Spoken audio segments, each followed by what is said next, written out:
got that. All right, so we're continuing the meeting of the Affordable Housing Trust. It is Tuesday, June 25th. It's now about 6:53 p.m. And so we just finished up with the CPC in a joint meeting to approve our joint grant agreement with them. And so now we're continuing on with our agenda. And I wanted to welcome back Angus Michaels, who was recently appointed by the Select Board for another term on the Affordable Housing Trust. Thank you very much for serving, Angus. And then Bartlett also was reapproved. He will be joining us shortly. So let's get into our agenda. Let's start out with item strategy 4.4, which is LRAP. And let's see, Amy. Yes. Welcome. Thank you. Do you have any new applications for us to review? No new applicants at this time. Okay, great. And what we have to talk about is two different things regarding the LRAP program. One is that Mr. Michaels had provided us with a couple of language changes. Those were recommendations to the March 27th version. So I wanted to make sure that everybody had an opportunity to review those couple of changes. And Angus, did you want to just quickly walk us through those? Oh, you're muted.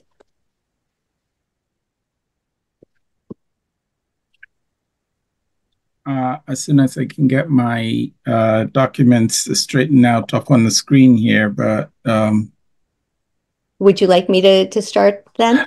Yes, please. Okay. So in the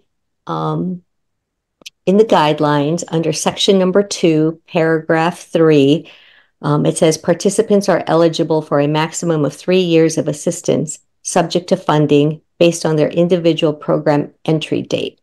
Angus's recommendation is to change that language so that it says participants are eligible for an initial maximum 3 years of assistance following their first approval, subject to funding based on their individual program entry. Any comments or questions on that one?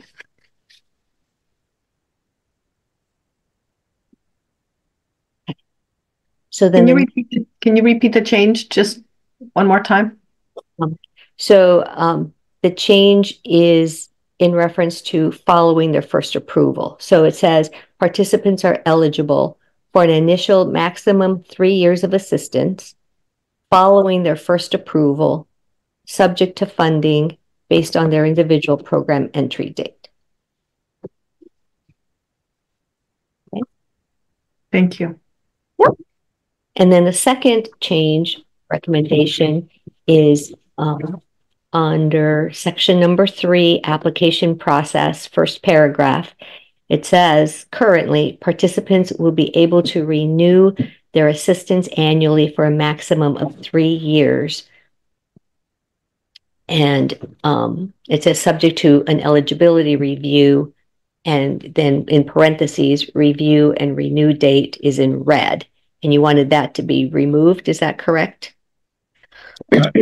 Yes, please. Okay, and so then it would just read, participants will be able to renew their assistance annually for an initial maximum of 3 years.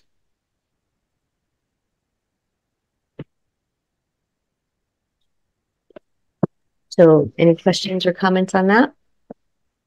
I'm just to, because I don't have it in front of me. I didn't receive. I don't know if I would even be able to receive that, but just on the verbiage, would this mean that in certain circumstances, if they needed to extend beyond the 3 years, they would be eligible to do so based on our recommendation? That is the intent. Okay. I just wanted to make sure. Thank you. Great. All right. So it sounds like we're all okay with these changes. So Amy, I guess, Maren, could you make sure that she has a copy of the document? Okay. Thank you. All right, if you could make those changes, I think that would be great. And then we can move on. Thank you, Angus, for taking a look at that and being very intentional in the language. You're welcome. And let's see. So then item lowercase 3. So how are we doing on any LRAP changes for the new year being on track? It sounded like Liz said that everything was going to be fine. No issues with anybody. Right. So all participants have been notified of the increase. We drafted a letter which went out to everyone, notifying them that there was a change in the benefit amount.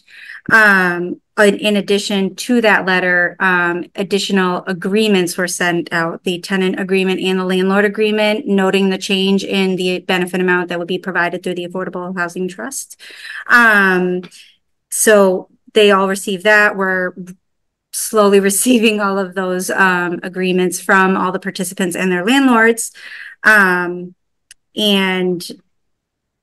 I don't want to move on too quickly, but yes, everybody's been notified. They were all extremely grateful for the benefit increase. It's a huge help to a lot of our participants. So they were happy to receive that increase. Good. It's glad to know that that's appreciated and that will be helping their households. Does anyone have any other questions for Amy this evening regarding LRAP? Did you want me to review the renewal timeline? Because we were trying to work on, I just didn't want to move on too quickly before we were ready. So the renewal timelines, that would be great if you could go through those. Yes.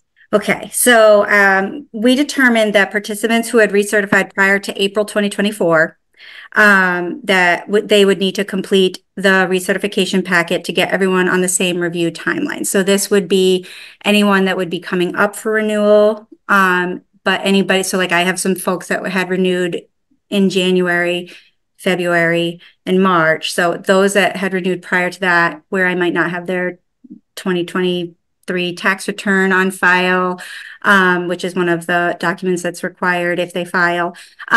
So anybody prior to that, April 2024, they would need to complete the recertification.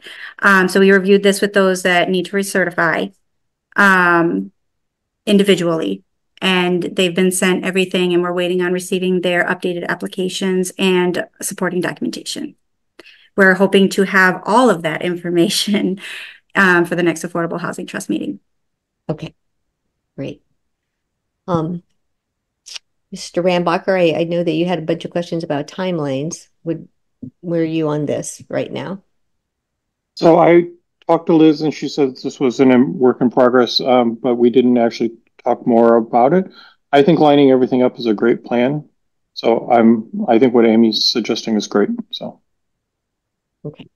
Great. This would get everybody so that we would have everybody recertify by June, so that for the next fiscal year, July 1, every year, everybody's on the same timeline. Perfect. Okay.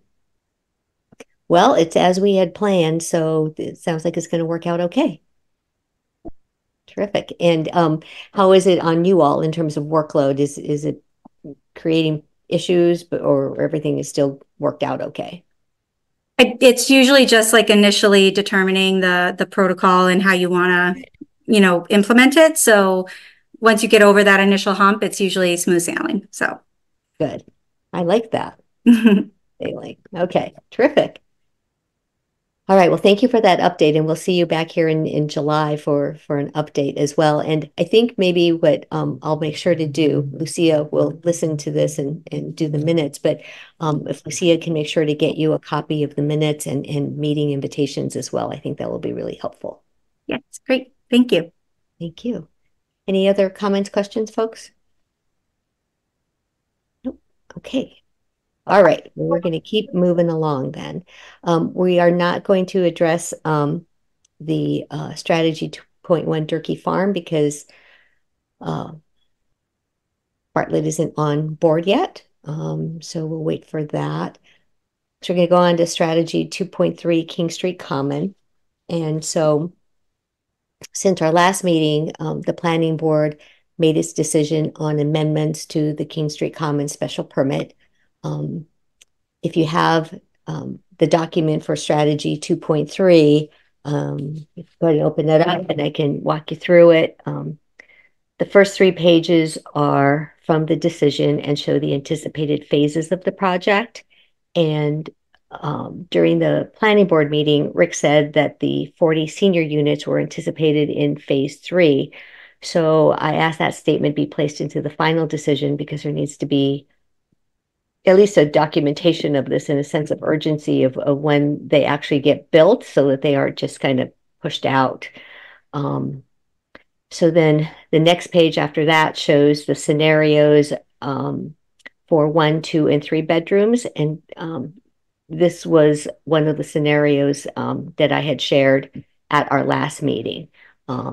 So this way, folks know that that was in the prior meeting, and we did discuss that as well. And it was accepted as the plan moving forward by the planning board. And then finally, for folks who want to see the whole project, I included the map. So you can actually see which area of the project is going to be built. So everybody be feed on that. And are there any questions?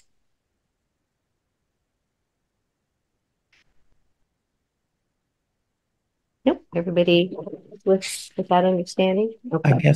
I guess I do have one. It looks like from the breakdown that all of the senior units will be 1 bedroom.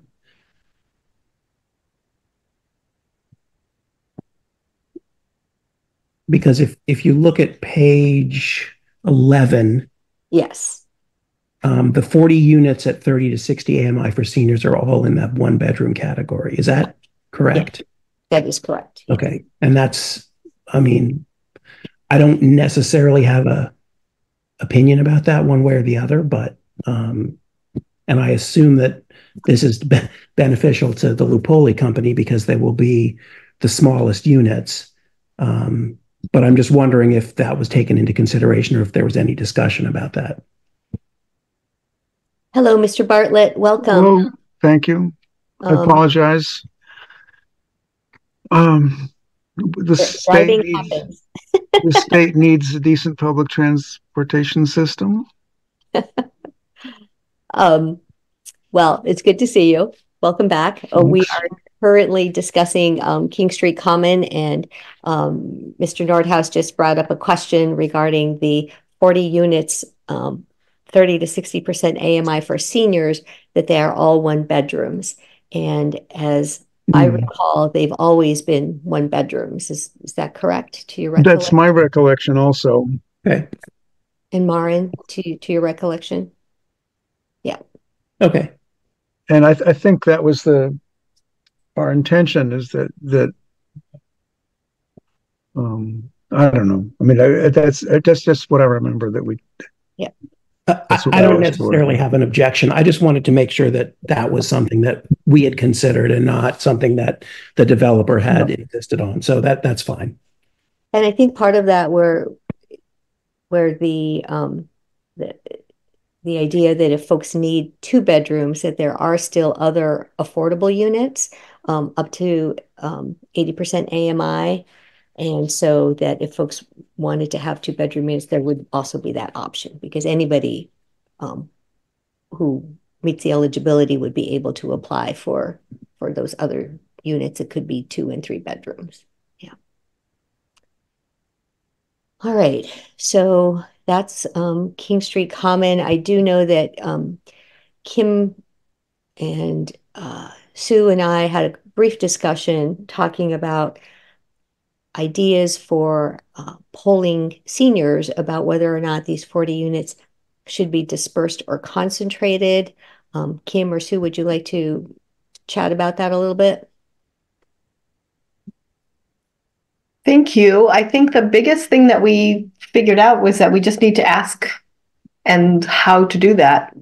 We talked about doing a survey, and Sue, correct me if I'm wrong, and you were also just going to check in and see where we could put that survey.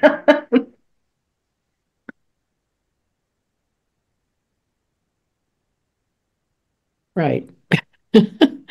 I think we also talked about it in relation to giving more information about what was going to be available. And, Right. you know, we sort of tied it in with that meeting too, I think. Angus, were you trying to say something? No, I wasn't. Okay, your box lit up, so I wanted to make sure to ask. I'm so sorry. I wasn't. So I know that if we have, once we get the survey put together, that we do have various events focused on seniors and even other events around town. So that could be an opportunity for us to be able to discuss. And then also the opportunity to invite Rick, the engineer with Lupoli, to talk about our comments and questions. And so being able to have that discussion would be really helpful. The question is, do we want to have it before or after we actually get all of the survey results? So what does everybody think? Talking with him before or after? I think we need to talk with him before, because I think part of asking that question, you know, do you want to be all together or do you want to be dispersed, doesn't mean anything to anybody. They want to know what the plans are. And at least our meeting with him would help us understand it, or at least me. And then when we talked about having some kind of a meeting to give the seniors some more information, then it would be clearer to them. I don't think if you just say to them, do you want to be dispersed or not? Okay. I'm not sure that would mean anything, but. Okay. Also, might we share that chart? Is that okay for us at this point to share the chart? I know it's also public, but could we share that in our survey to say this is currently what's on the board as part of our informative? Now we have some questions to ask. And when you say chart, Kim, which one are you referencing? Are you referencing the phasing one or the one that does a breakout by breakout? Breakout. Mm-hmm. Yeah. And yeah, the truth is the phasing one is not a bad thought either, so that they have a sense of, is this going to happen in 5 years or 10 years or 20 years? That's not terrible information to be able to use. Mm-hmm. Okay. Yeah, yes, absolutely. That is public information, and so that should be available to share. So I guess we would be looking then at inviting Rick and seeing if he can come in July and join the Zoom meeting for July. Okay, so that's a next step then. Thank you. All right. Any other discussion around King Street Common?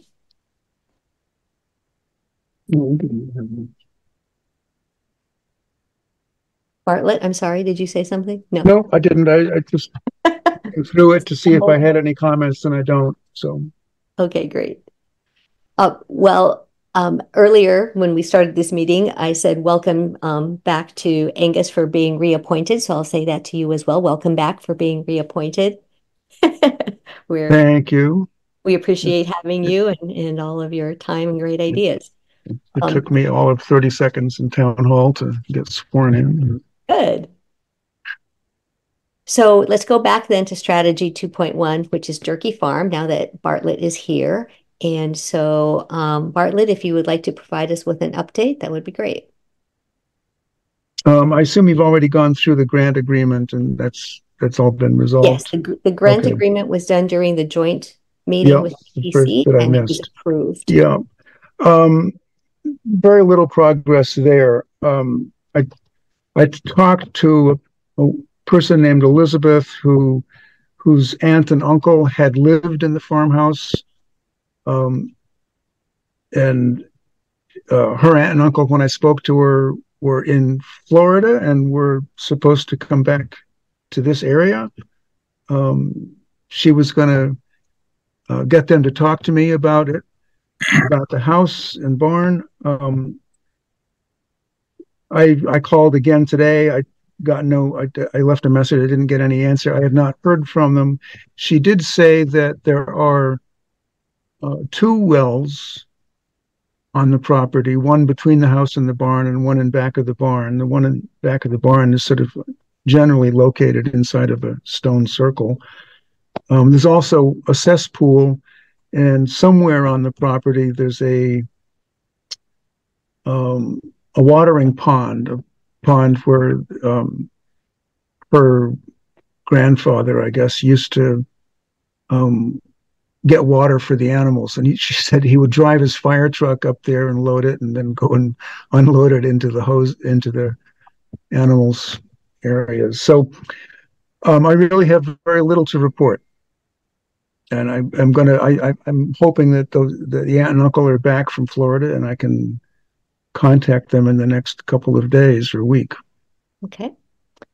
So, and regarding septic, did Ted get back with you? No, I have not heard back from him. Okay. All right. So the last we had conversation about this, we were looking to be able to get the RFQ response, I believe. RFP. We were asking for a proposal for him to do the septic investigation. And he had told us verbally, I believe, that he would help us out if we needed it. We got no written responses at all from the RFP. I called him, and I believe there have been other contacts to him. Maren, I think you talked to him. And I think eventually we'll get something, we'll hear from him. And I think he said he's willing to do it. It's just going to be on his schedule, which is not going to be immediate. So I don't know where we are beyond that. Okay. Lauren? Yep. So one of his suggestions, suggestion I heard from two different engineers, was to divide the work into the survey work and the septic work. Right. Get the survey work done first, and then that will set up for easier access, or easier time to get the septic work done. Right. I mean, he's capable of locating things, but he's not a licensed surveyor, and eventually we'll need that for the property line and for the setback for the conservation land. So anyway, I had divided the request for quotes into the two pieces, sent both of those out.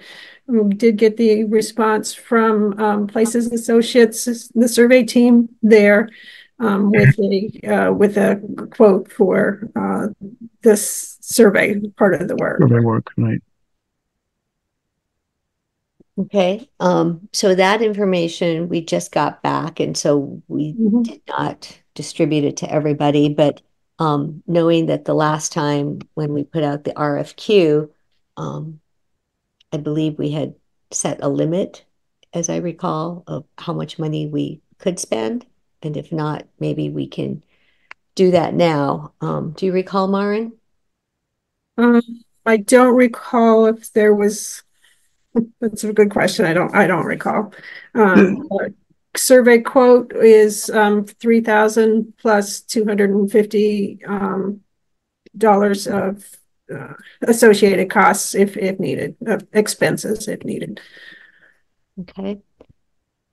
So I guess if we wanted to not have this project continue to wait, what we could do is, if we could hear a motion to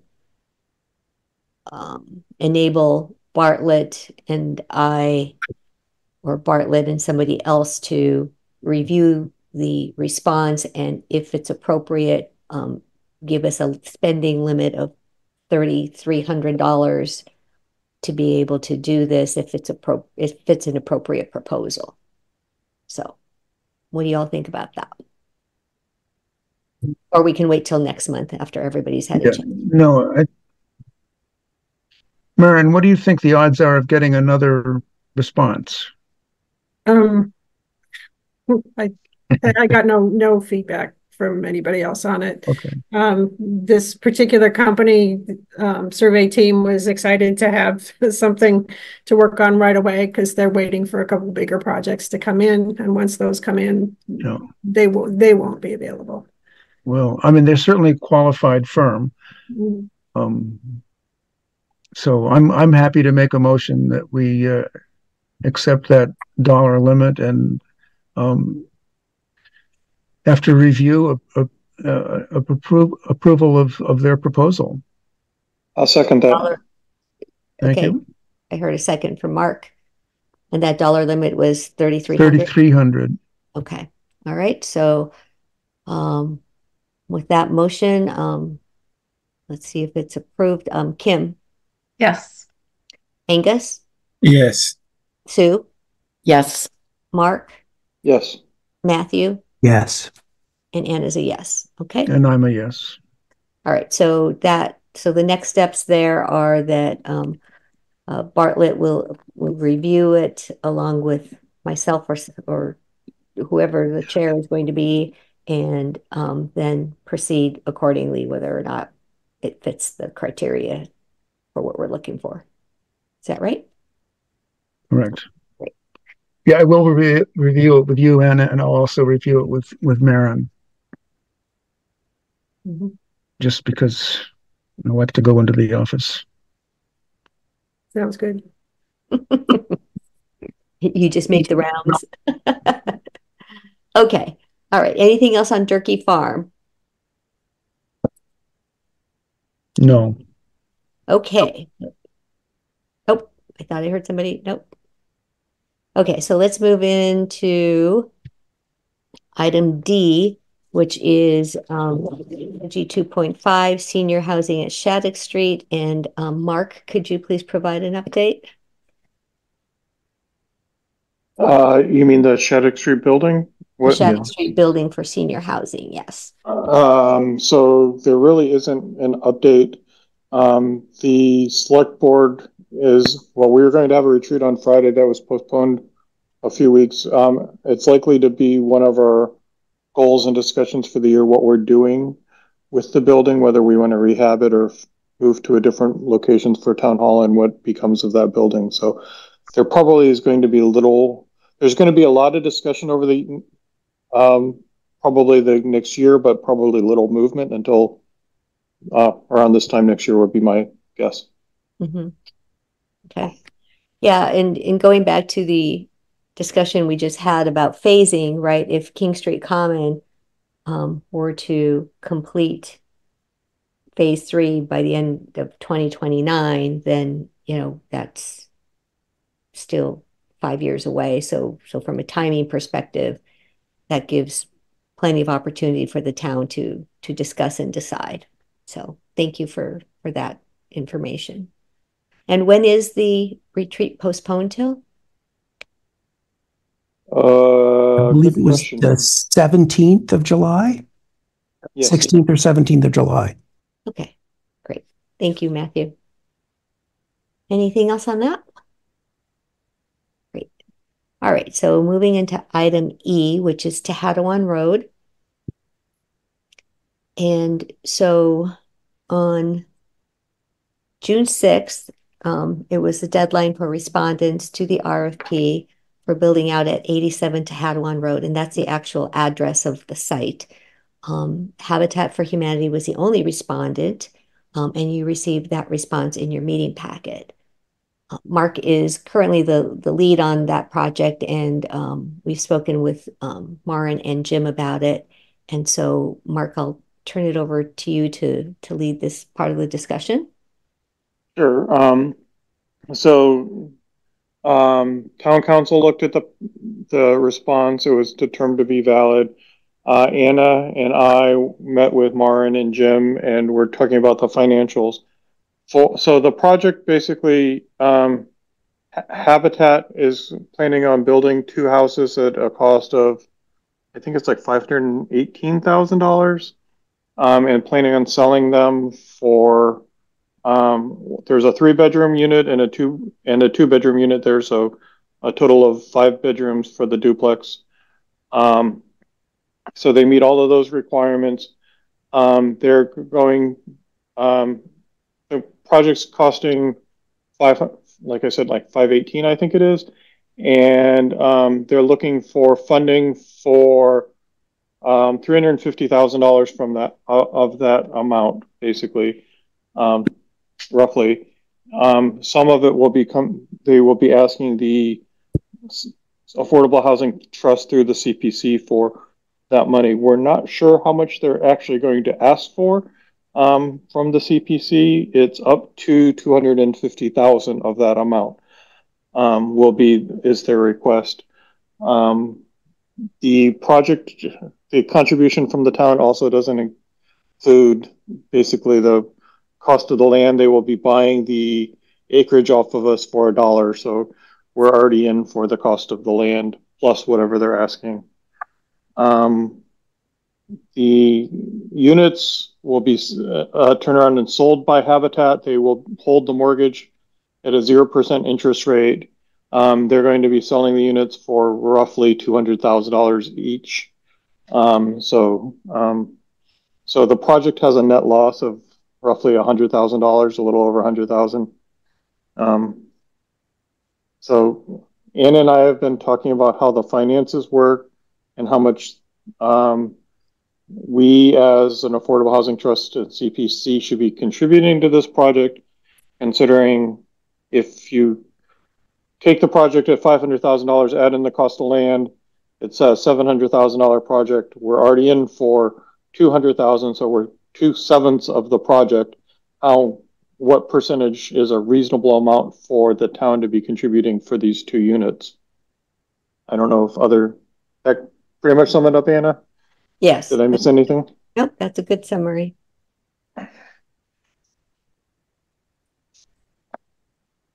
So, as Mark said, I think the question that I still have is, what's appropriate for us to be contributing, because the Affordable Housing Trust did pay for $200,000 of the land there on Tehadawon Road. And so I think if you have additional monies, how much is the right amount?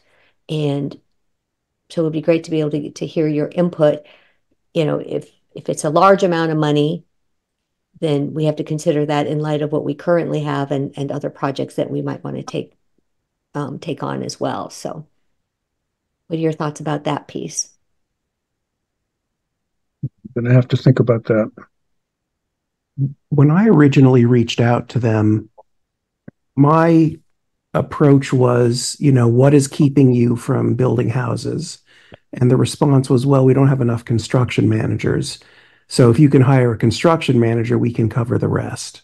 And the number that was bandied about at that time was $60,000 to $80,000.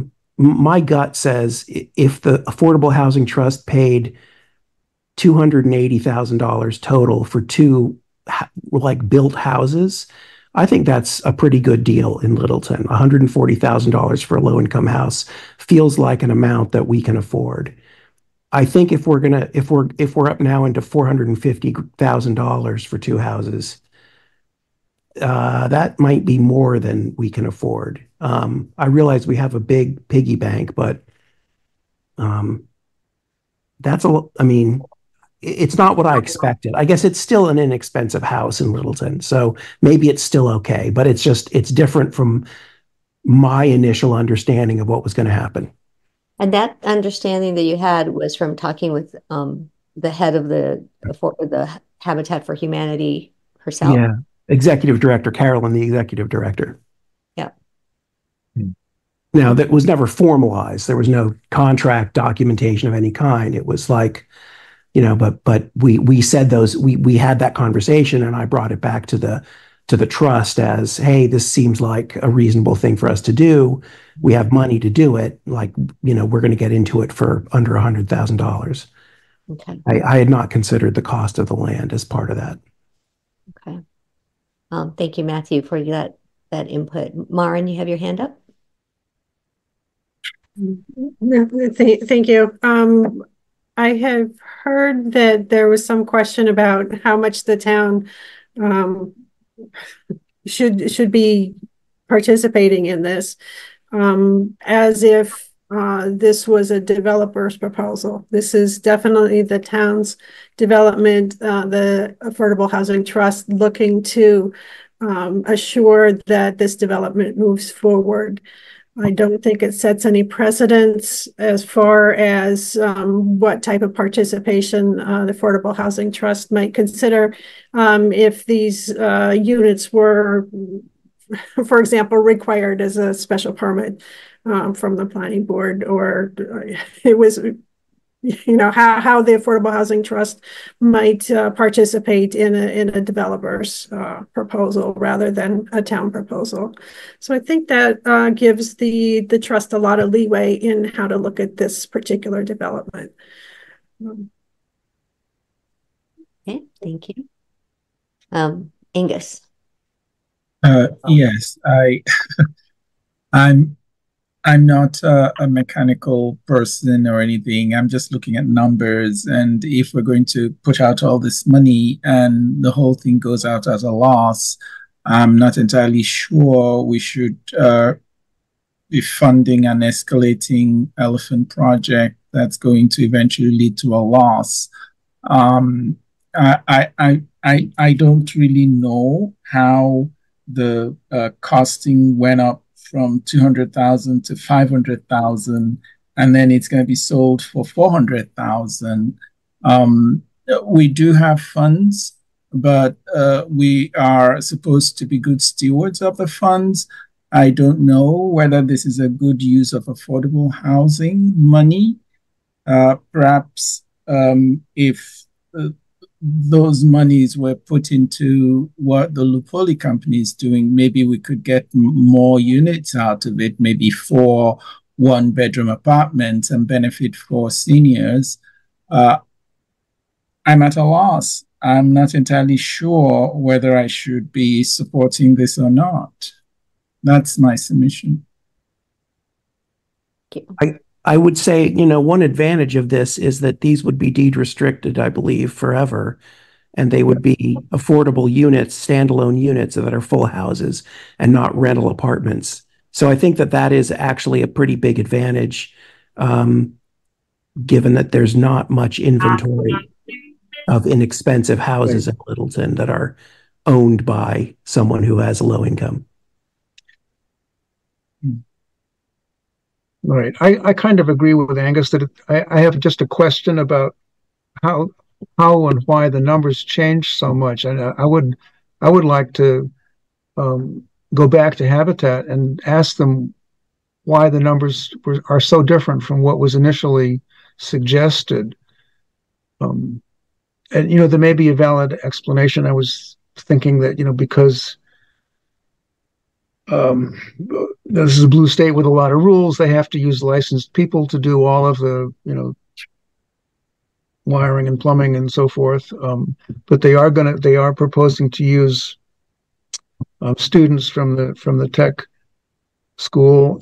And we were told, at least you told us that the expense was going to be the license supervisor, and that they expected to get donated materials and a large amount of donated labor. Yep. So I just have a question. I just wanted. Okay. That's a good question, and we can certainly look at that. So real quick, Kim, before I go to you, Matthew, in your discussions with Carolyn, at any point did she share any data, any numbers from any other projects or anything like that we could look to be able to help answer Bartlett's question? I think nothing in detail. She gave me some, as I recall, she gave me some top line numbers from the one that they did in Air recently that was a duplex. But it was in a conversation. I don't know if it was written down, and I don't think that I ever got any documentation on it. Yeah. All right. So perhaps that would be something we can explore then, is actually talking to Air to see what their numbers look like.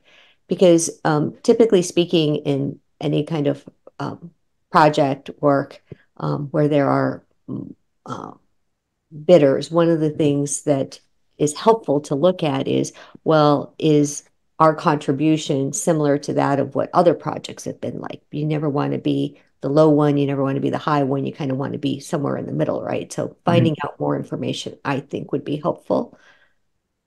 Kim, go ahead. Thank you. I have two thoughts. One is there's a whole lot of 500 to 600, 650 three-bedroom houses being sold in Littleton with maybe 1,200 square feet. So that gives us a sense that the 4 something is a reasonable low income number. So that's actually a helpful thing for you to know that it is climbing. And so costs are climbing, and I get that. Secondly, they do a ton of fundraising. And so are they assuming that they're not going to be doing fundraising, or is that separate from what we donate? Which comes first is my question. Do we donate and then they fundraise the rest, or do we fill the gap? Yeah, good question. So Maren and Jim had a conversation with Carolyn. Did that come up at all in the conversation? Actually, Jim's suggestion is if the Affordable Housing Trust has that, if the town has that question, the town can be the last in, have a up to amount, and just say, be the last in. The last piece of the funding. They do anticipate doing additional fundraising and requests for materials, labor, everything like that. Also, Kim, I'm not sure I understood that this is a 3-bedroom that they're selling for 200,000. Right. Okay. And so what I'm saying is to get 2 for 400 is a good deal. Okay. An incredible love project for Littleton. Yes. Okay. Thank you. Okay. We do have a community member here this evening. We have Mel Lyons. Hi, Anna. It's Mary Ellen Lyons. Yes, I am the abutter at 79 Dahadawan Road. Sorry about that. I know every time I come on, it's different. I just wanted to clarify. So the 2 houses that we're talking about for 400,000 each or whatever, we're really talking about that duplex, right? That right. Unit that you showed, 2 units within one house. Yes. I just wanted to clarify because I think at first someone said 2 houses. And so then when I know Angus was just throwing out the 4 1-bedroom apartments or whatever, would that also be in one unit, one structure with 4 separate units? I think that was an alternative. No. Okay. It was just a hypothetical. Just an idea. Okay. I was just curious because I guess, I know I was at that town meeting where we passed this and we, as part of the conservation of the Brown property, we, voted as a town to be able to put this affordable housing structure with, a duplex. So would whatever amount you decide on for what else you will then put into the project, does that also go to town meeting to decide, or is that just something that you guys decide as a group to fund a certain amount? So given the fact that this is the first project that the Affordable Housing Trust has done in this way, I believe that we are supposed to go back to be able to address it at town meeting, but I don't think we have to. We have money in our bank account that we can spend. We don't have to go to town meeting to spend. But isn't it just like spending CPC funds from another bucket? No, because the money was already allocated at town meeting for Affordable Housing Trust to spend to CPC. So that was what the agreement was going forward, that we're not going to ask for money from CPC for affordable housing without a project. But we've already have funds that aren't associated with a project. So unless they're pulling back those funds, we can spend those on this project. And so, sorry, finish. No, it's a good question. Yes. Thank you. So appreciate that. Thank you. Having the chair of the select board on here is really helpful so that he can address that right away. Yeah. So I guess that's it. If we don't need new monies, then it doesn't need to go to town meeting. Well, I also understood it to mean that the finance committee expects the Affordable Housing Trust to spend down almost completely before they come back for any more funds. Yes. Okay. So one of the things that we'll have later on in our discussion is our budget, and that will be a good opportunity to discuss the dollars and how we anticipate spending them, because in my conversation with Finance Committee Chair Venuti, he said that what he wants to see is a plan. You know, what is it that we intend to do with these dollars? And I think that's one of the things that we need to do in August and September, is once we are confirmed in our plan, is to go back to FinCom and say, this is what we're looking at doing. And so we're going to need to go back to CPC for certain dollars. Here's what we're going to need to go back to. These are the years in which we're going to need to go back to, and talk through that so that we have had our conversation. So again, that's a little bit later in our meeting, but thank you, Angus, for raising that. So also, from my conversations with the FinCom, I think they are okay with us spending a reasonable sum on this project. But if we wanted to go spend a lot of that money that's sitting in our bank account on another project, they might start questioning it, because that money really wasn't ever allocated for a project and by the town, right? That's what they're concerned about. Yeah. So I'll give my feedback now that most people have sent their opinion on this. I think it's okay to go with the habit. I think we have to do something with this property. We bought it for affordable housing, and we have to do it. We only have the the project from Habitat, so we have to go forward. I would suggest we pick a number that says we will contribute up to, my number is like $75,000 to this project. I keep going back that if we were to contribute, let's just say we put in 100,000, that means we're spending $150,000 on each affordable unit there. With what we don't, that would basically mean that we could do LRAP and an affordable unit we could do LRAP every year, but the rest of the affordable housing bucket we could get from CPC would mean we're doing a unit every 3 years at most. And that's not very helping the community that much, right? We need to do this project because we've already spent money on this project. We're in for 200,000. We have to complete it. So spending a little more to complete it makes sense, but we can't keep doing 2 units at $100 and some thousand a unit. It just won't work budget wise. We're going to have to figure out how to do something on maybe if we do things at a larger scale, it will be more cost effective per unit. That's just my take on it. Agreed. So I'd just like to get everyone's sense right now.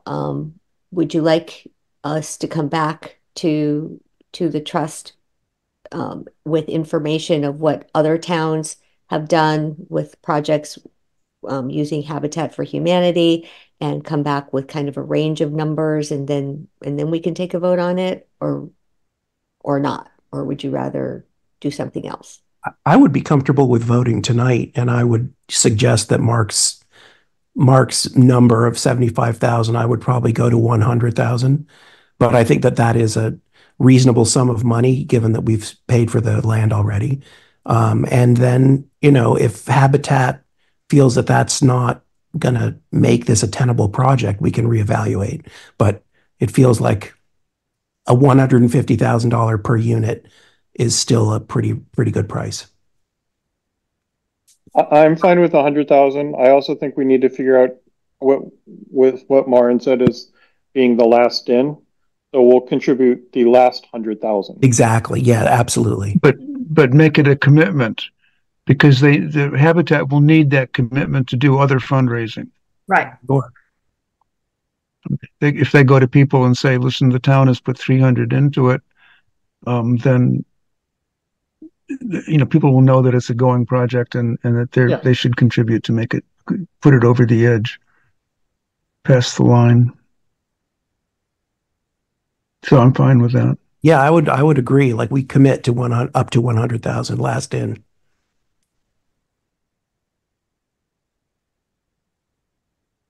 Okay, so what other discussion around this particular amount or process? Sue, Angus, any other thoughts?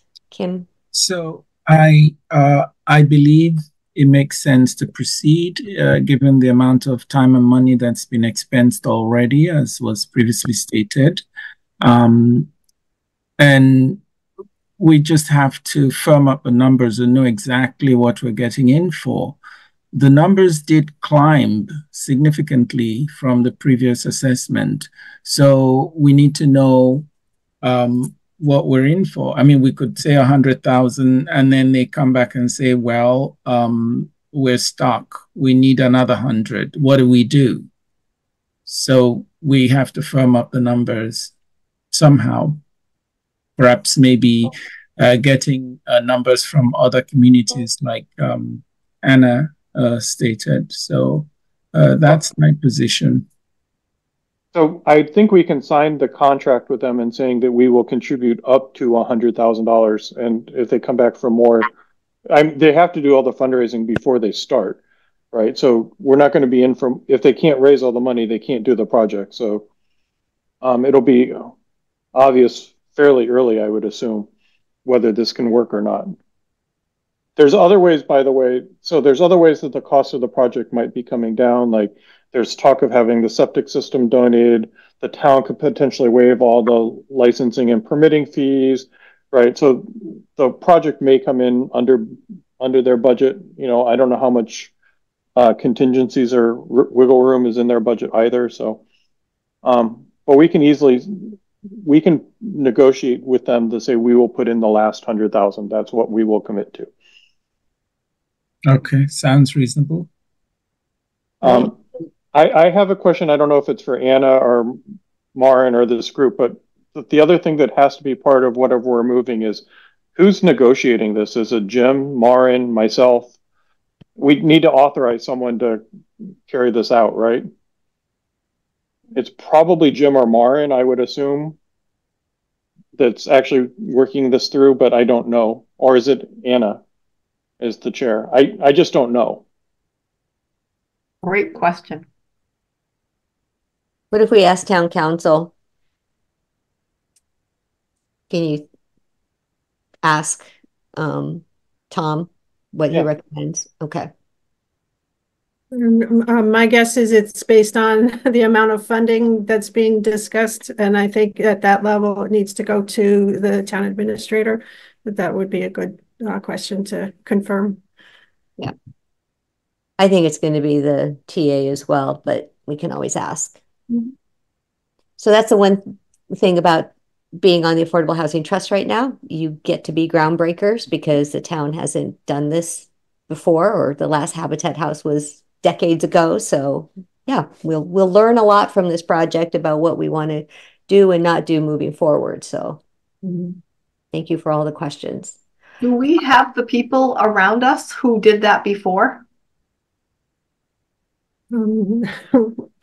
Bartlett was involved with it before. It was a project that was run by one of the churches in town. Right. The construction, the cost of development was $60,000 instead of the $517 that we're talking about now. That's the difference that 20 years has made. I was part of that, so I completely understand. I just didn't. Right. Yeah. Thank you. Yeah, that was built in 1990, I think, 99. Yeah, it's a long time ago. Yeah, 1999. Okay, so do we have a motion then for moving forward? So moved. Not yet. I need a motion to move forward, though. All right. So I propose a motion to partner with Habitat for Humanity to complete the project at Tatahawan Road. I'm not entirely sure the number of it. To contribute $100,000 up to $100,000 and the land value. And specifying that 100,000 will be paid last. Right. Up to $100,000 contributed last, in addition to the $200,000 land. Seconded? And land. Yeah. I'll second it. Okay, lots of seconds. Okay, thank you. All right, let's vote on this. So Angus. Yes. Mark. Yes. Sue. Yes. Matthew. Yes. Bartlett. Yes. Kim. Yes. And Anna's a yes. Okay, so we'll move forward with that. Mark and I will have a discussion with Jim and Maren, and then we can determine who is going to be the official negotiator on this, and we'll have some more progress. So thank you, everyone. And Anna, might I excuse myself? Thank you. Yes, thank you, Kim. Really appreciate it. Thank you for your time. Welcome. Thank you all. Thanks.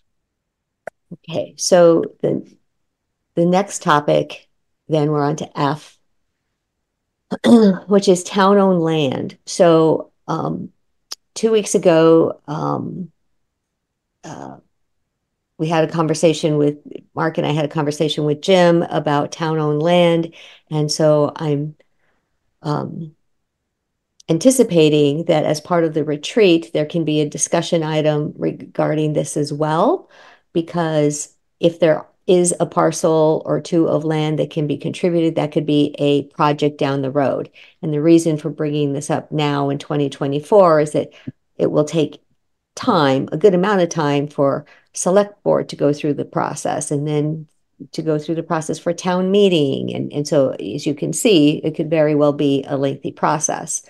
And so when this particular item from the MHP's Housing Institute came up, I thought it would be helpful for everybody to see what some of the thoughts are about disposal of land. And the presenters, Penrose is one of many developers out there that we could speak with about what do you do with land once it's available. And I think being able to look at, for example, projects, there was one page, it said page 120, but it was interesting to see that in a major project, again, major being 65 housing units, because of all of the monies that they were bringing in from other sources, including federal, state, and then the local support, was only 3% of the project. So that's pretty phenomenal that out of a $35 million project, the town that this came from was only 3%. So that's one of the reasons why I think it's always helpful to be able to benchmark against what other communities have done and other groups have done. So I just wanted to raise this to everyone's awareness. Any comments or questions about it? Okay. So one thing that I think we need to determine is what makes a large project. Like if we took a lot of small projects and put them all out together, right, where we're building 10 individual houses, but they're not all in a cluster, right, versus, or 100 houses. If we took a lot of town-owned land and we're doing something, rather than like we're doing it with Habitat, a onesie, if we had 10 parcels that we could do multiple things on, however many, right, is that going to give us more favorable rate? Because I don't know that we're going to find a really large parcel, or a parcel large enough to do a huge number of units. Right. Well, if I can kick the can, I would say that that is a discussion we need to have around our budget. And but it is one of the items that I think if the select board can talk about it, it would be really helpful to be able to identify what you just said as a strategy around this, right? We want to be able to identify multiple parcels of land that are within a very close proximity to be able to then go to a developer and say, okay, we have these parcels. What can you help us work on? And go from there. So along those lines, I know there's like one parcel at the Cooper that was supposed to be affordable that has never been developed. Does the town end up owning that now, or is that still controlled by the developer and just not being built? Is that something that gets considered in this process or is not? So that would be the one on Dean Lane Yeah. at Cooper Farm. And it's my understanding that the planning board has not yet come to a resolution with the field company on that one. Is that correct, Maureen? That's my understanding. Yeah. Okay.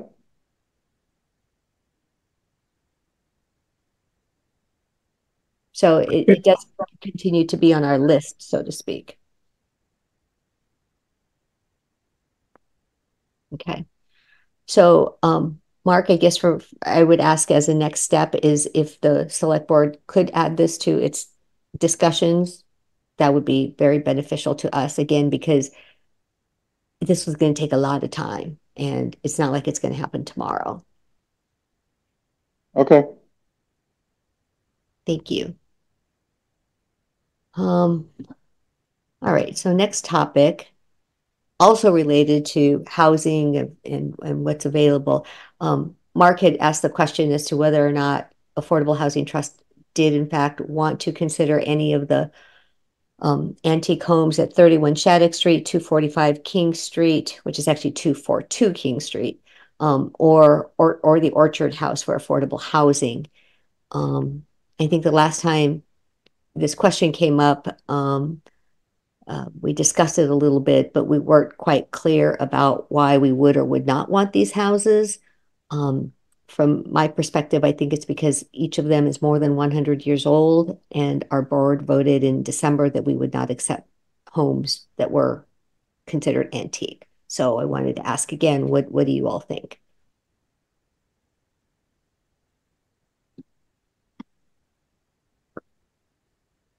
Well, I think my intent on voting for that limitation on antiques is that I don't want to get into another swamp like the Durkee farmhouse, because that's almost an endless amount of money that is going to go into that to make it habitable. I think 31 Shattuck is pretty much a habitable house. I haven't been inside it for several years, but it's not falling down and it has a sewer connection. I don't think the town is going to sell it, for $1 or some, reasonable number to us for affordable housing, because they paid market price for it, and the selectmen don't want to do that to themselves. So I mean, it's worth a question. On the King Street, Mark Montanari's old house, that was lived in until quite recently. And again, that would depend on the condition that it's in. If it's been abandoned and the pipes are frozen and stuff, then I don't think we should touch it. But if it's move in or close to move in, then we could see what the water department wanted to do with it. But the Orchard House is, from what I've heard, is a disaster. It's going to be almost in the same condition as the Durkee house. And year of build for 31 Shattuck Street is 1920. 240 King Street, it said 1783, and 70 Nagog Hill Road is 1900. So those are the years built. So I'll add on a little to what Bartlett was saying. For 31 Shattuck Street and 242 King Street, I don't think the Affordable Housing Trust needs to take control of those. I think what we should be doing as an Affordable Housing Trust is petitioning the Select Board and Light and Water that when they sell it, that they deed restrict it. Mm. And they could be added to the affordable housing, the SHU units. yeah. We could put Lisa in charge of those units and she would do the management. That's what I was suggesting. Those houses, both, well, I know 31 Shattuck Street was lived in until December, or right. They basically right. It's currently occupied by the construction management company, right? Right. So it was lived in until basically until construction started. So it is a livable house and will be left as a livable house when they're done. And we don't never, as affordable housing, we don't ever need to take control of it.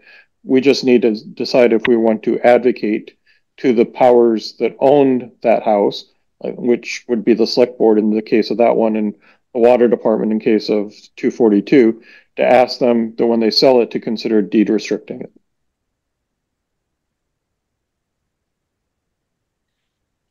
Any thoughts on Mark's idea? Well, I completely agree with Mark's recommendations. We're an affordable housing trust, and our purview is to shepherd people into affordable homes. We shouldn't be in the business of restoring historical homes. Now, if we get into one of those homes, then obviously we have to bring it up to code and bring it up to the standards for modern day living, not knowing exactly what the previous tenant or previous owner did with the home. It's a disaster what's going on at Foster Street. I mean, they've got 2 wells, they've got all sorts of things that nobody knows where they are. The people who have an idea are miles and miles away. We're having to pay for a surveyor to come and start working on identifying and fixing landscapes and boundaries and things like that. We shouldn't really be involved in doing all of that, I don't think. But certainly, it is a remarkable piece of recommendation that came through in December, and I think we should all stick to it.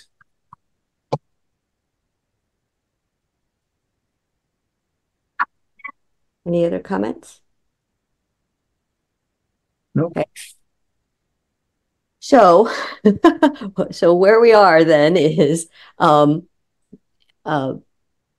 how about you make a motion and we'll see what we get. How's that? So I make a motion that the Affordable Housing Trust petition the select board and the water department to deed restrict the properties at 31 Shattuck Street and 242 King Street when they go to resell them for deed restrict them for affordable housing. Second.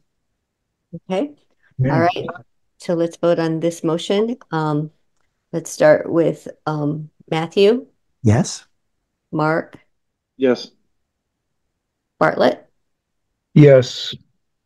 Sue. Yes. Angus. Yes. And Anna's a yes. Okay. All right. So we will do that and see where it goes.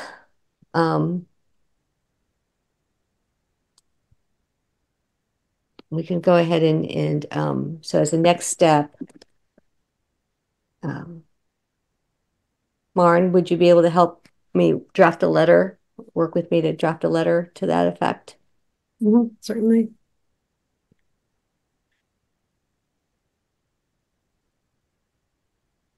Thank you. All right.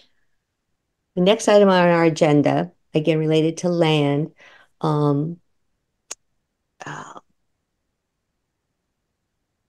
let's see. Oh, I think we already talked about that. I mentioned that town administrator had pulled a list and we initially talked about it.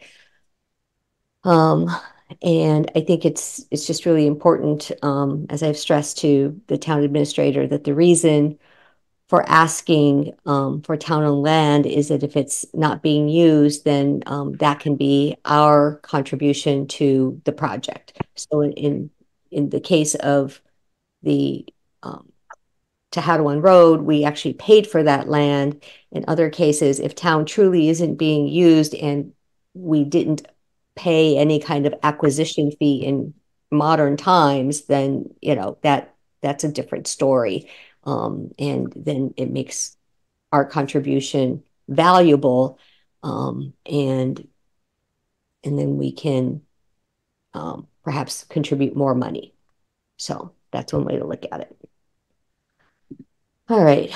So then under item G, ownership units of affordable housing. So this is just an update. Kim and Sue and I met to share some ideas about how to bring this about. And Mark has a willing participant that he knows who would be able to perhaps provide or to be the speaker and provide information. Sue, did you want to share anything of our discussion, or would you like me to do that? Well, I'll share. The part I'll share is that when we talked about it, and it was also in connection with doing the survey for the senior, excuse me, senior affordable units. I think that we had talked about having somebody talk about ownership versus rental, and to give people just another picture, another way of looking at if you sell your house, what can you move into? The other piece that we brought up when the three of us met was we as a group and other people in town can rattle off, 60% AMI. If you say that to most people in town, they've got no clue what you're talking about. So I think part of the information needs to be, and I think Kim brought it up, that part of the information really does need to be, what does that mean? What does that mean in dollars? And what are the requirements for getting into a lottery? I mean, you talk about it, and then some people will say, okay, it's better to rent. And then you find out, well, no, wait a minute, I've got to go into a lottery to do that. And so there's so many pieces to it that we've really got to do some information.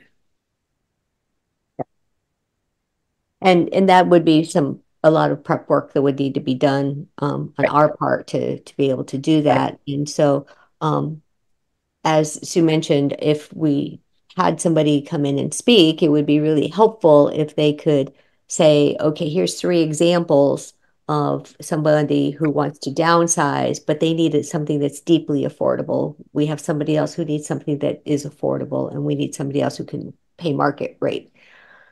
So if this individual could help in doing that, that would be great. Any chance, Mark, that you heard back about the dates that were offered? I haven't heard back the dates yet, but I will ping again next week if I haven't heard before. Okay, great. And just so everybody here knows, the dates that were offered up were August 14th, 16th, or 17th. And we'll see if our potential speaker is available. Any comments, questions on what we just said? Okay, we're rolling. Okay, so item H, being able to keep residents in their homes. We had the opportunity to be able to submit the one-stop grant. I think Marin had a lot of work back in June related to this, right? And so I'll just read this first paragraph that they wrote, and that is, Littleton Affordable Housing Trust seeks to establish and operate a homeowner mini grant program. This program would be patterned after successful programs in Norfolk, Sudbury, and other communities. Income qualified households would receive up to $7,500 each for critical health and safety repairs and maintenance. State grant funds would be used to fund at least 16 homeowner mini grants over the course of 2 years. And so Mark and Marin, thank you for all your work on this. And also I wanted to ask, do we have any time frame as to when they will announce who the grant winners are?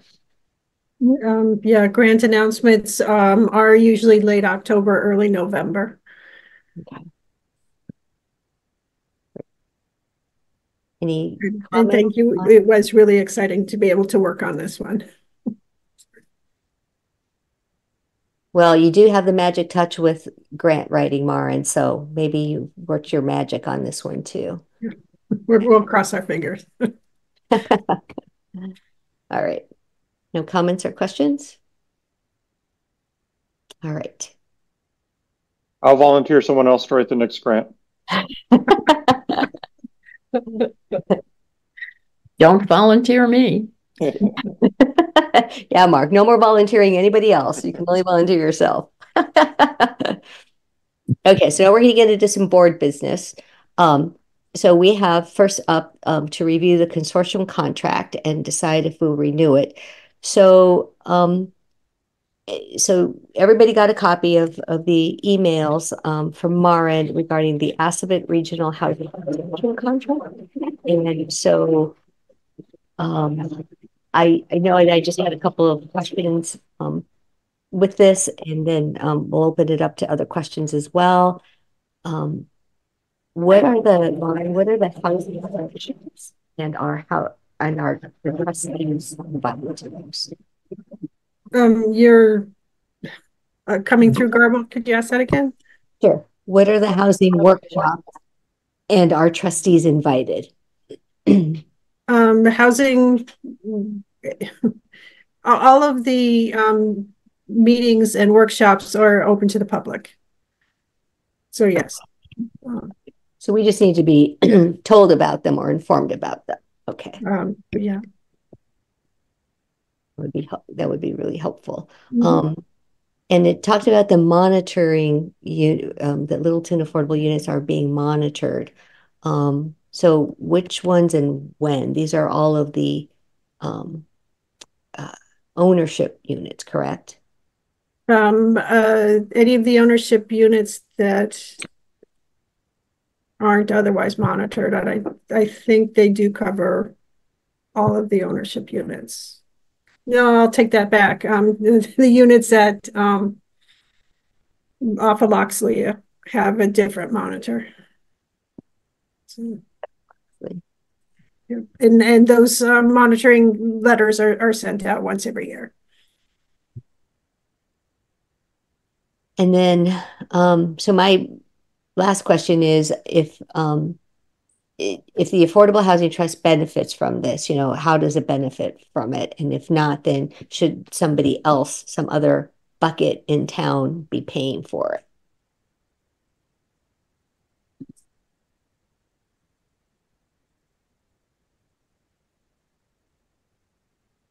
So Maren, how more specifically does AHT benefit from it in addition to the monitoring visits? Oh, okay. As I replied in my email, I can't parse what benefits go to the planning department, what benefits go to the Affordable Housing Trusts, and what benefits go to the town in general. I don't think it's possible to divide that. But what the intermunicipal agreement would be a select board vote to recommend whether or not to continue that. That allows the town of Hudson to contract on behalf of all of the several communities to contract with the Metro West Collaborative Development and for the affordable housing services for and that provides the town with quick access to housing specialists when we have questions that come up. As you were discussing doing a local workshop, this consortium has offered several regional workshops that covered a lot of the issues that you were talking about. It's usually about every other year that those are held. Okay. So yeah, I mean, it would be great if the trustees could get invited or to say, hey, this is something that you should, be aware of and see. did you fall off that list of when those emails go out? I'll check the list again. I get so many. Okay. But what questions or comments do others have about this? I think I've been to some of their meetings, and I think that it's worth doing. I think that, and we have a budget, the planning board doesn't. So, since we benefit and the planning board benefits, and, I think, I don't know, I think we certainly should contribute some. Maybe the selectmen should too. I don't know, but we have a budget and the planning board doesn't. So, I think the town benefits, and I think, we can justify that spending this on the basis that we benefit and the town benefits, just as it benefits from the housing that we are attempting to produce.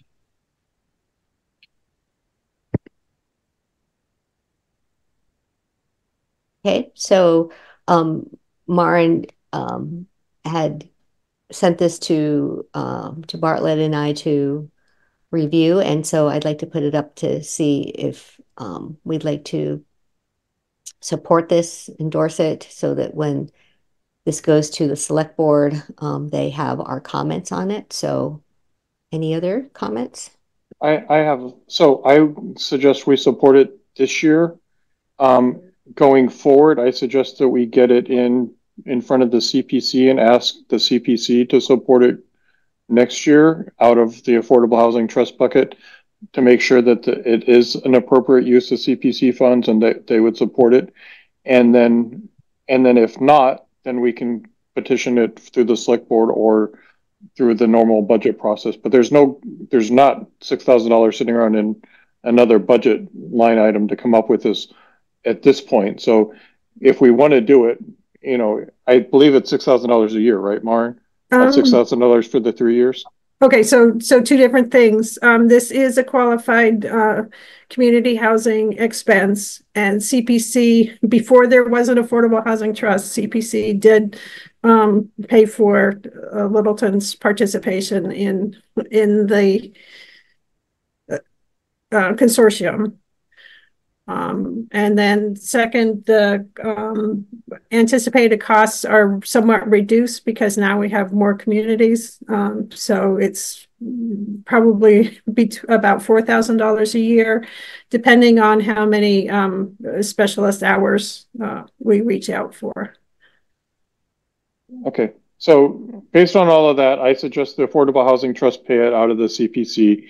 We ask the CPC to continue to fund it, right? And whether it's funded out of the Affordable Housing Trust monies that we already have or whatever, it should be part of something we ask, right?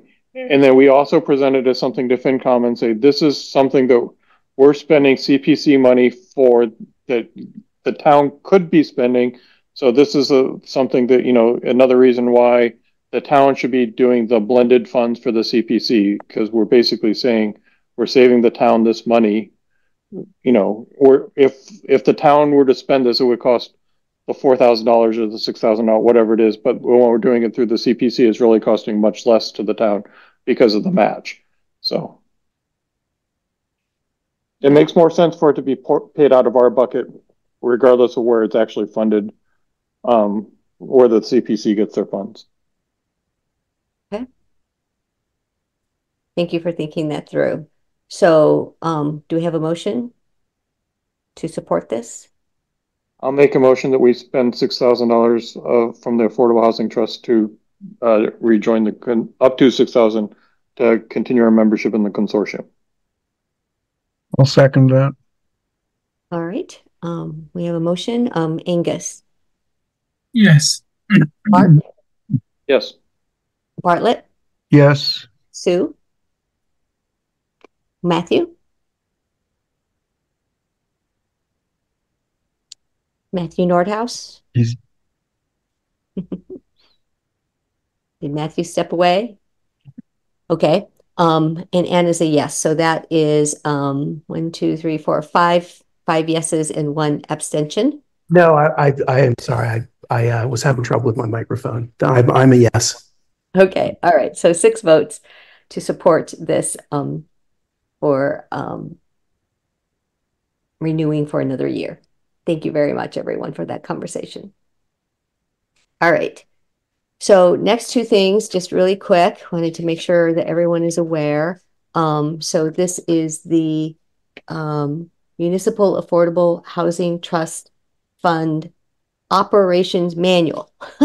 So there was a really old one that was out. This one is more recent. And again, it has lots of helpful criteria for projects. It's helpful to see what other towns have done to judge vendors.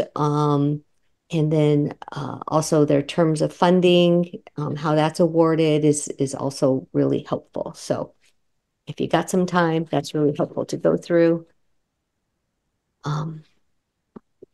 Any comments or questions? Item C under board business is this. And so this is just an update of the document that we started last year showing progress on the projects related to affordable housing. And I know that Mark had brought up the parcel at Dean Lane, which is 55 plus at Cooper Farm. And where we stand as the trust is we are supporting the planning board's negotiations with the developer.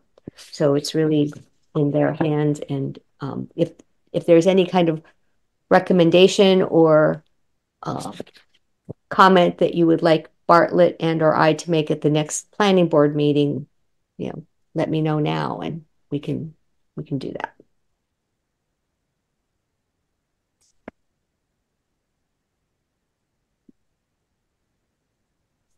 No comments? Well, planning board doesn't have any power to force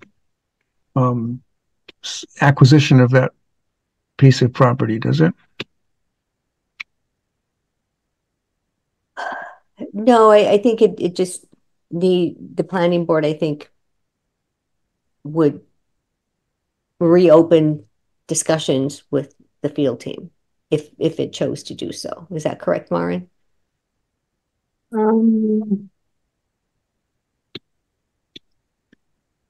Yeah, I think I would put it that the town probably has some leeway to push for acquisition of the parcel. What town council has recommended will not work is the town pushing for the developer to actually build something on that site. So that, but I believe the town does have some sway in obtaining the parcel.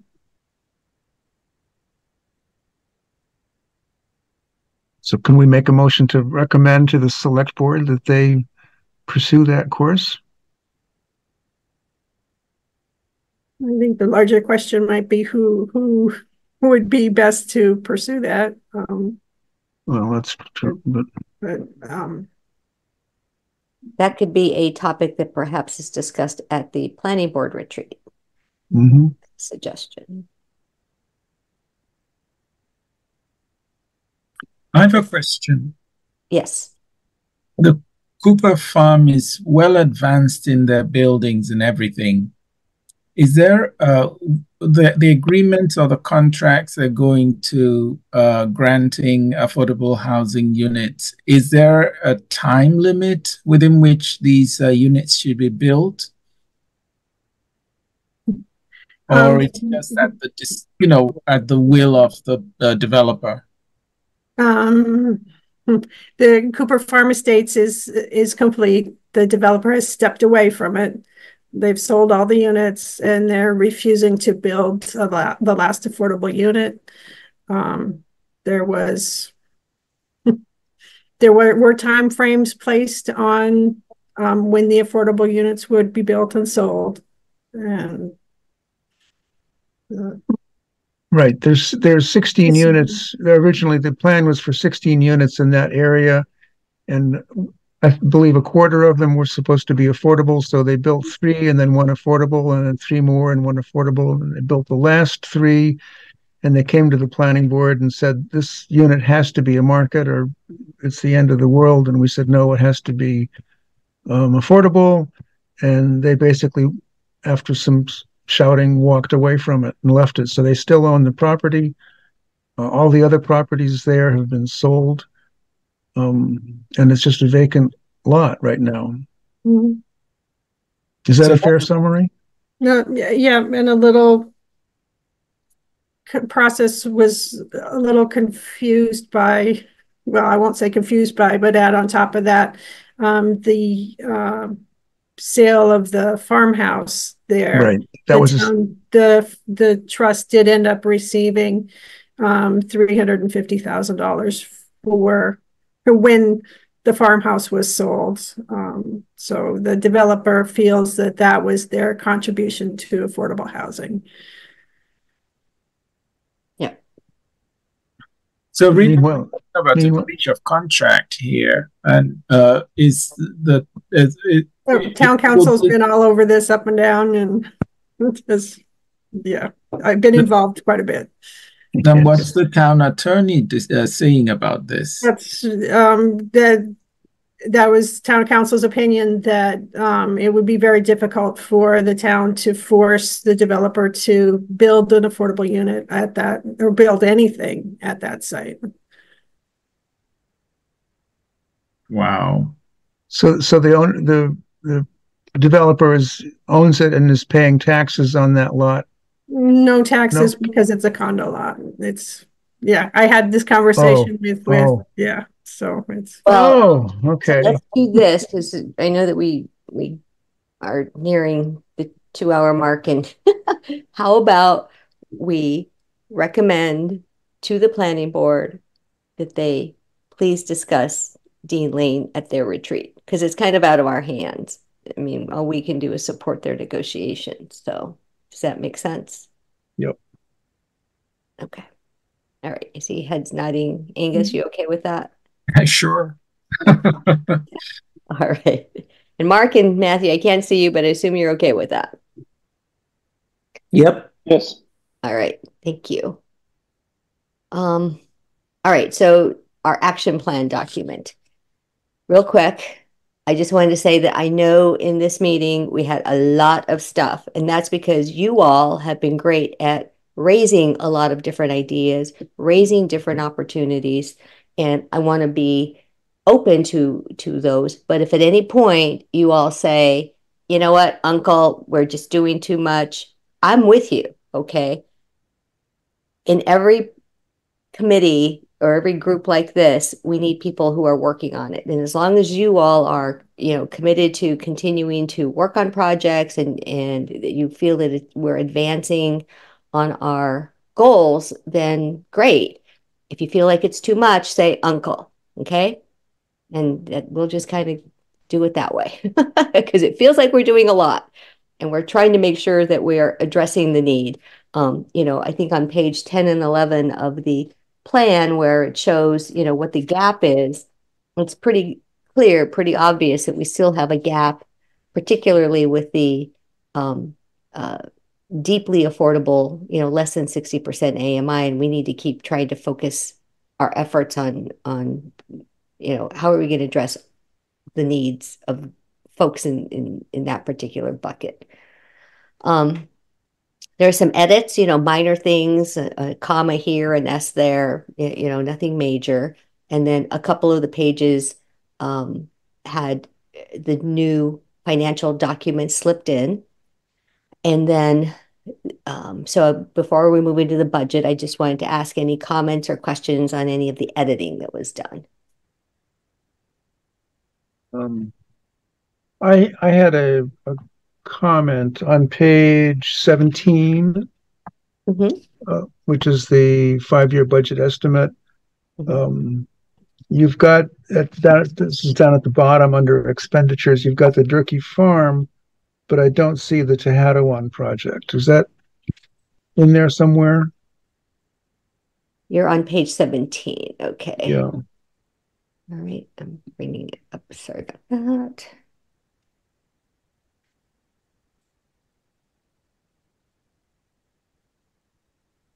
Okay, so you are on the budget. Okay, so just real quick, so there's no other questions in any of the editing or anything, right?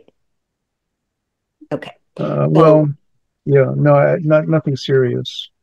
Okay. I just wanted to address those before we go into the budget, that's all. Okay. If you have any edits.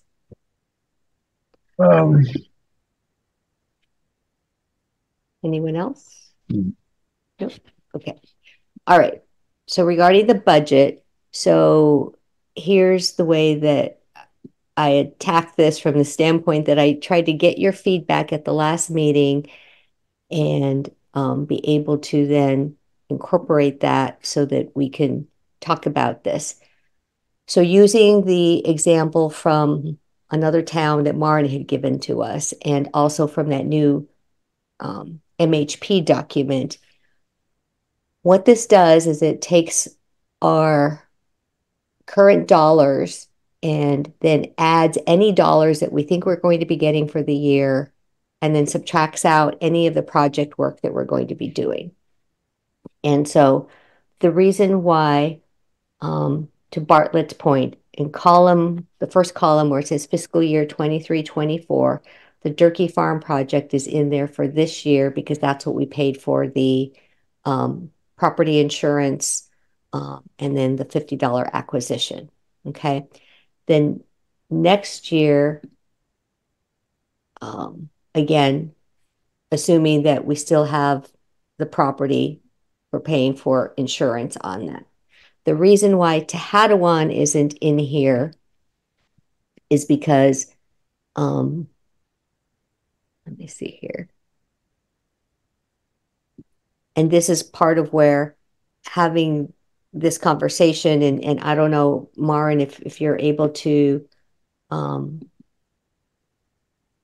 screen share, or if you want me to screen share it, it might be helpful to have the numbers page up, which is page 17. It'll take me a moment to get there. Let me talk about it then. So what I did was I said, okay, we have projects over the next 5 years that we're going to work on.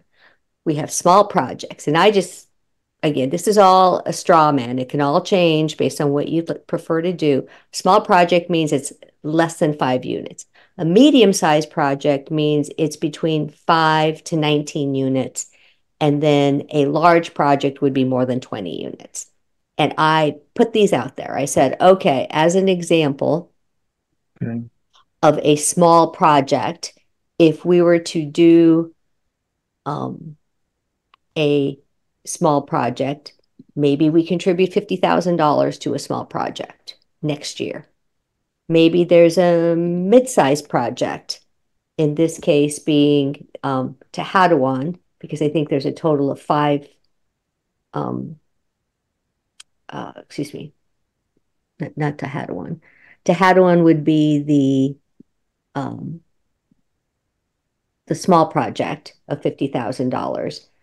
And then a medium-sized project could very well be Durkee Farm.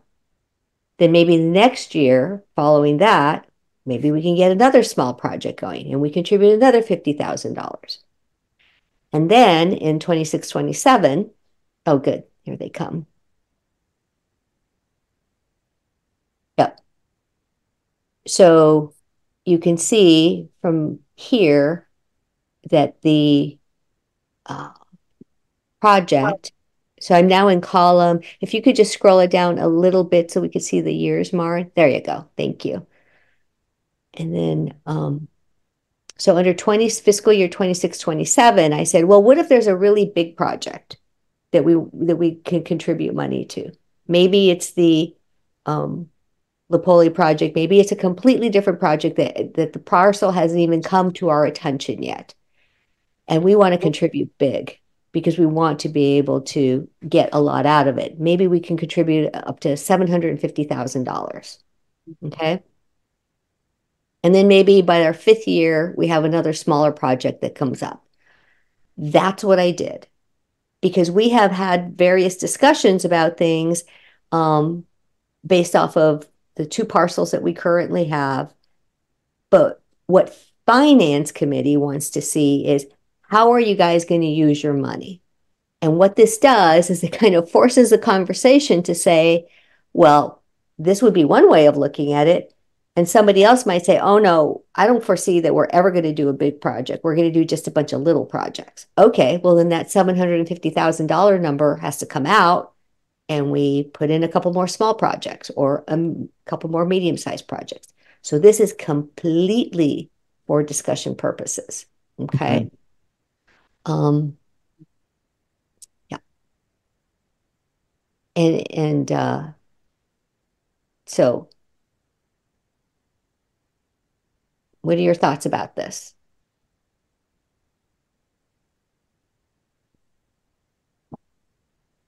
Well, if it makes FinCom happy, I'm all for it. I'm just not. I mean, we can schedule, we can estimate what Tehadawon might cost us. I just don't know how we could figure out fiscal year 27, 28, like what we might do. I mean, we can guess and we can say, oh, we're going to do one big project every 5 years, but we don't know that. And it's especially hard because we have no historical trends of like having done this before. Right. So it's really just a guess. And if, you know, again, yeah, as Bartlett said, will it make FinCom happy? Yes. I mean, would they rather have no data than bad data? Apparently. Well, I'd like to think about it more as, you know, the current composition of this board clearly has ideas about what we like to do with this $1 billion. Now, who's to say that, you know, it won't be able to raise more money in the future, but for right now, we haven't talked about that. Nor are there projects on the horizon that we can say, oh, we're going to be getting X amount of fees in lieu of, you know, on this project that's coming up. We just haven't had those discussions about how to bring money in other than through our existing relationship with the CPC. And so if you notice up above under the revenue piece of it, I just put up that we would continue the $90,000 a year request to CPC every year for LRAP to continue that project. You know, if we were to then request funding for a large project, perhaps in 25 to 26, so that we could have that money to help contribute to that $750,000 in 26, 27. So that would be another major ask. Again, we're sort of assuming that there will be a large project on the horizon for us to work on. Interest is a continuous item, and then the $56,000 is from money that was just allocated to CPC reserves for Grimes and Jones. So there's thought behind each of those numbers, but it's just based on conjecture of what types of projects we'll have.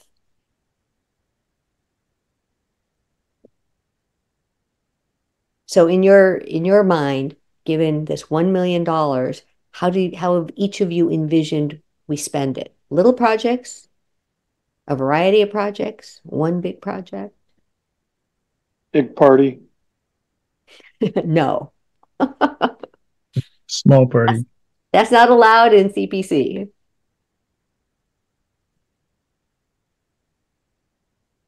Anna, you put in the in the revenue, you put in the 115,000 that we got this year. Can we assume that we're going to get something every year? I mean, could you just take that number and, you know, inflate it by 3% every year or something? Would that make sense? Not under the new agreement that we have with CPC. We can't. Okay. There's no more generalized funding. All right. So we're relying on the 90,000 that we specifically asked for and any other asks that are specific for a project. Correct. Okay. I've always thought that, you know, one of the things that we could do best is use our money as leverage to get other things. I think like the habitat is a good example of, Yep.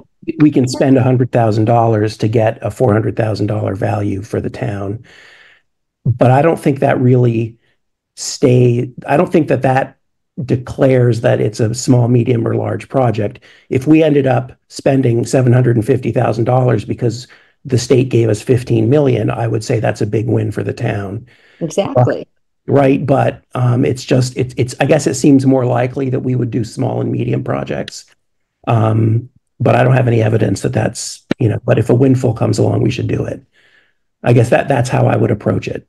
And that comment, Matthew, is actually really helpful, because the whole idea is, if a windfall comes, would we be ready for it?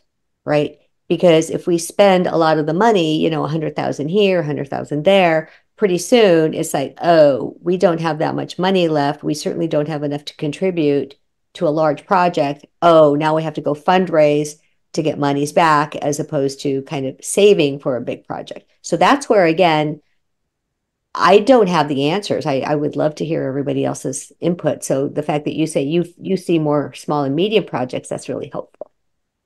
So can I suggest we table this until Kim's back? Because Kim also had ideas like, where we could buy, like a $500,000 house at the lake, for example, put a restriction on it, and then turn around and sell it for $400,000, right? And that would be another type of one of these projects where we need to have the cash accessible to us, and it would be something we would do a quick turnaround. And I don't know if maybe that qualifies as a small project, but it is something we definitely haven't even tried something like that before. So in essence, what you're describing, Mark, if I understand it correctly, it's almost like flipping it. Yeah, we could buy a house, put a restriction on it, and flip it. Maren, do you have any comments about that idea? There are some communities that do that. They tend to, the ones I'm familiar with, they bring they rehab them somewhat, because that's usually the only time that the Affordable Housing Trust can be part of the purchase process.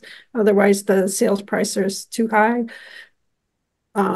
That could certainly explore that. And then just the only other one that came to mind was your example of the unit at the mobile home park.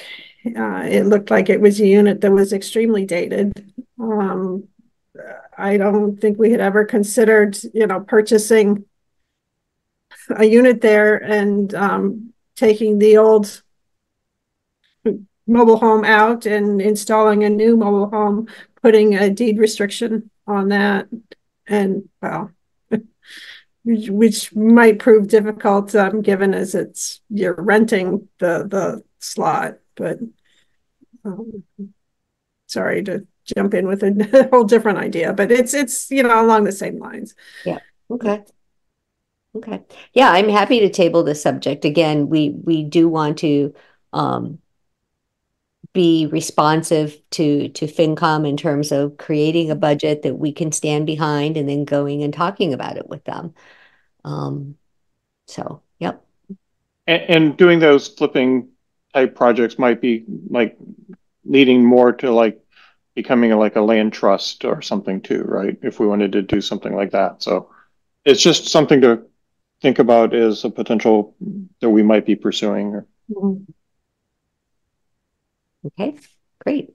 Yay. Angus, Sue, your comments, questions? In principle, I agree. If it's something that we have to do to get to an end goal of funding, well, certainly yes. If we have to make, how would I call it, just make up stuff for years to come that we don't know what's going to happen, that's fine, as long as it gets us the funds that we need to run the trust. Correct. Okay, great. Well, so we will discuss this some more. So between now and the next meeting, please, consider the question, how would you like to spend this money? Smaller projects, medium projects? And if you have another way of thinking about it that isn't size based, please come to the table with that. And then we can finalize this puppy. And if you do have any editorial comment, Mr. Harvey, please let me know as well. Okay. All right, so next we come to item E, which is election of new officers, which we have to do every June. So I guess I would open it up for nominations for chair. And I did ask Kim if she was interested, Kim and Sue if they were interested, and Kim declined. Sue, you're muted. Sue declined too. Anna, would you accept a nomination to continue as chair? Unless somebody else wants to have this much fun. I've been there and done that, so no, I'm going to nominate you. I'll second that. Anna. All right. All in favor? Aye. Aye. Aye. Aye. All right. Thank you. Thank you for your support. Vice chair. Who would we like to nominate for vice chair? Or let's keep Bartlett. I nominate Bartlett. Second. All right. Mr. Bartlett. Harvey, do you accept? Yeah, I'll accept. If nobody tells my wife, I'll accept. You get to be the one to tell her. No. I know better than that. All right. Well, I'll have to decide on that part. I've got $5 for you if you go my way. All right. So all in favor for Bartlett as vice chair? Aye. Aye. Okay. Thanks.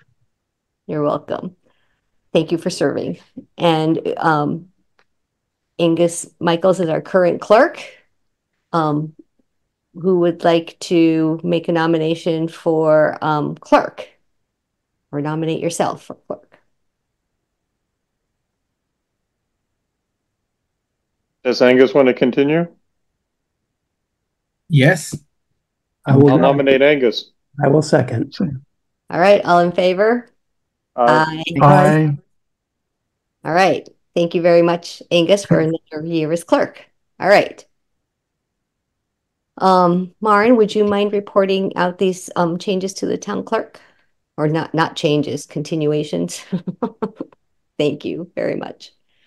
And so, all right, we just have a couple of really quick things. I just want to thank Sue very much and all of you for reviewing the work that Sue did for our first newsletter contribution. Yes, indeed. Thank you, Sue.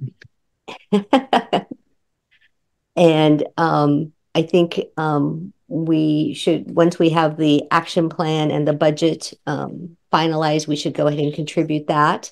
So unless there's any other ideas for the next issue, we might skip it and then wait till the next one. Well, I think we'll have an update on Habitat for the next one to say that we're moving along. So, right. I think we've got at least a few sentences to say about Habitat and whatever. I don't think the budget necessarily needs to go in there, but the action plan probably wouldn't be bad.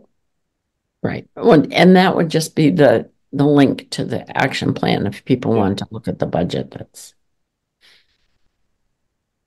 okay. Who would like to write that next? I nominate Sue. No. Only Sue can nominate Sue. I'll continue that, sure. Thank you very much. So since we are moving on then to G, reviewing the code of conduct, I would also like to thank Sue for taking a first crack at that. And there we call Uncle. Right there. Okay. The only thing I would say is that I think it's at a point now, what I've done so far, it's at a point now where a couple of heads have to sit together and go through wording that would fit Affordable Housing Trust. Okay. All right. Well, I think you did a fine job as the first crack. And given that we are, fairly pressed into the night, how about I'd be happy to work on it with somebody else. And Sue, if you want to continue working on it or with someone else. I'm willing to help too. Having done the other one. So we'll take a crack at that and then come back for the next meeting. Thank you again, Sue, for initiating that with us. All right, item H. Do any trustees have any updates you'd like to share? Nope. Okay. Item I. Excuse me. Yes. I just thought of one quick update. Thursday, this week, Thursday, the beam is going up on the oh yes, and anyone can go and sign the beam between now and Thursday morning, and every public is invited to sign, and it's right outside the library. Fabulous. That's always fun. Yeah. Thank you very much for sharing that. All right. Item I, we have minutes that thank you to our clerk, Angus, for reviewing those minutes and providing some initial wordsmithing. Are there any other comments? If not, do we have a motion to approve those minutes from May 21? I'll make a motion to approve them. All right. Second? A second. All right. Thank you. All those in favor, Angus? Aye. Mark? Aye. Matthew? Aye. Bartlett? Aye. Sue? Aye. And Anna's a yes. So all of those minutes for May 21st are approved. All right. So next guest speaker, if we have one, we'll I'll reach out or Maren or I will reach out to Rick and see if he would be able to come and talk with us. And then let's see, the next meeting is scheduled for Tuesday, July 16th. So I'm not able to be here on Tuesday, July 16th. So the choice is, do we postpone it to Tuesday, July 23rd, or do we have our esteemed vice chair handle that meeting? I'll be traveling July 16th. I'll still be in transit. I won't be available. Okay. Yeah. I'm available on the 23rd. The 23rd is doable for me. 23rd's good for me. Okay, let's change it. Okay. All right. So the meeting for July will be on Tuesday, July 23rd. Yep. Great. All right. So thank you everyone for such a very long meeting. Appreciate all of your time. And do we have a motion to adjourn? So moved. Second. Second. Woohoo! All right. Thanks everyone. Thank you guys.